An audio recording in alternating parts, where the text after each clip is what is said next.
However, it seems quite likely that it will pass into such a stage by the year 2000, and already the increasing number of older persons has given rise to new problems and to a new science called geriatrics both in Western Europe and in the eastern United States. As we have said, Europe has already experienced the first three stages of this demographic cycle as a result of the agricultural revolution after 1725 and the sanitation medical revolution after 1775.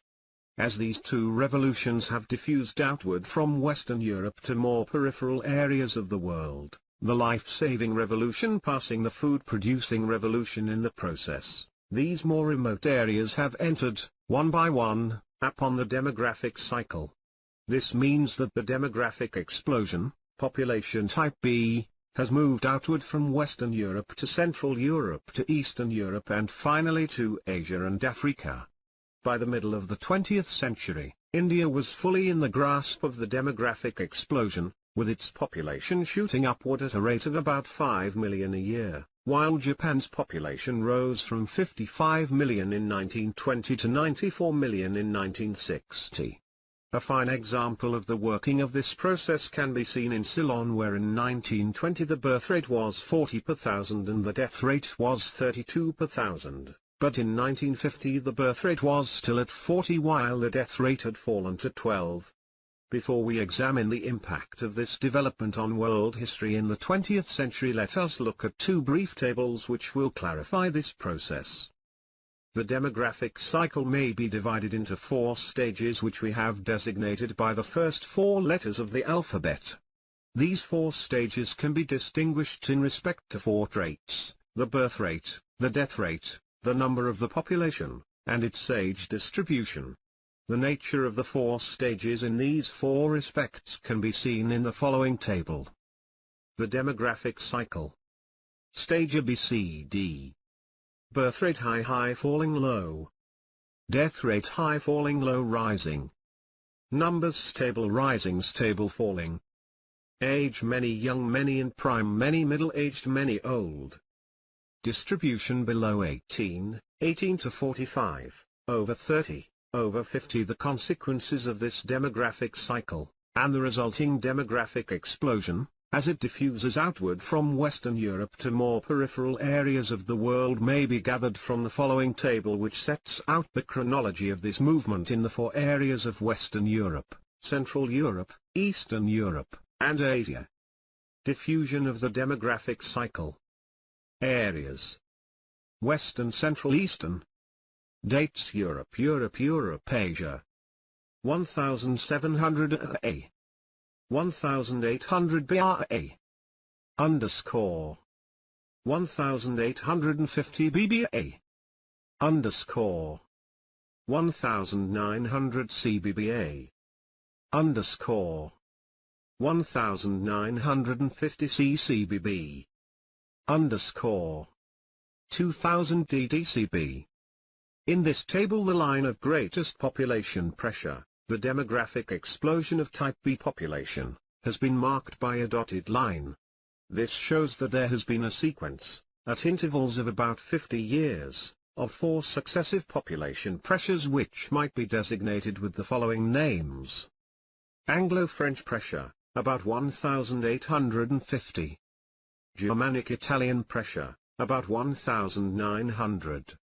Slavic pressure, about 1950. Asiatic pressure, about 2000. This diffusion of pressure outward from the Western European core of Western civilization can contribute a great deal toward a richer understanding of the period 1850 to 2000. It helps to explain the Anglo-French rivalry about 1850. The Anglo-French alliance based on fear of Germany after 1900, the Free World Alliance based on fear of Soviet Russia after 1950, and the danger to both Western civilization and Soviet civilization from Asiatic pressure by 2000. These examples show how our understanding of the problems of the 20th century world can be illuminated by a study of the various developments of Western Europe and of the varying rates by which they diffused outward to the more peripheral portions of Western civilization and ultimately to the non-Western world. In a rough fashion we might list these developments in the order in which they appeared in Western Europe as well as the order in which they appeared in the more remote non-Western world. Developments in Western Europe. 1. Western ideology. 2. Revolution in weapons, especially firearms. 3. Agricultural revolution. 4. Industrial revolution. 5. Revolution in sanitation and medicine. 6. Demographic explosion. 7. Revolution in transportation and communications. Developments in Asia. 1. Revolution in weapons. 2. Revolution in transport and communications. 3. Revolution in sanitation and medicine. 4. Industrial revolution. 5. Demographic explosion. 6. Agricultural revolution. 7. And last, if at all, Western ideology. Naturally, these two lists are only a rough approximation to the truth. In the European list it should be quite clear that each development is listed in the order of its first beginning and that each of these traits has been a continuing process of development since. In the Asiatic list it should be clear that the order of arrival of the different traits is quite different in different areas and that the order given on this list is merely one which seems to apply to several important areas. Naturally, the problems arising from the advent of these traits in Asiatic areas depend on the order in which the traits arrive, and thus are quite different in areas where this order of arrival is different. The chief difference arises from a reversal of order between items 3 and 4. The fact that Asia obtained these traits in a different order from that of Europe is of the greatest significance. We shall devote much of the rest of this book to examining this subject.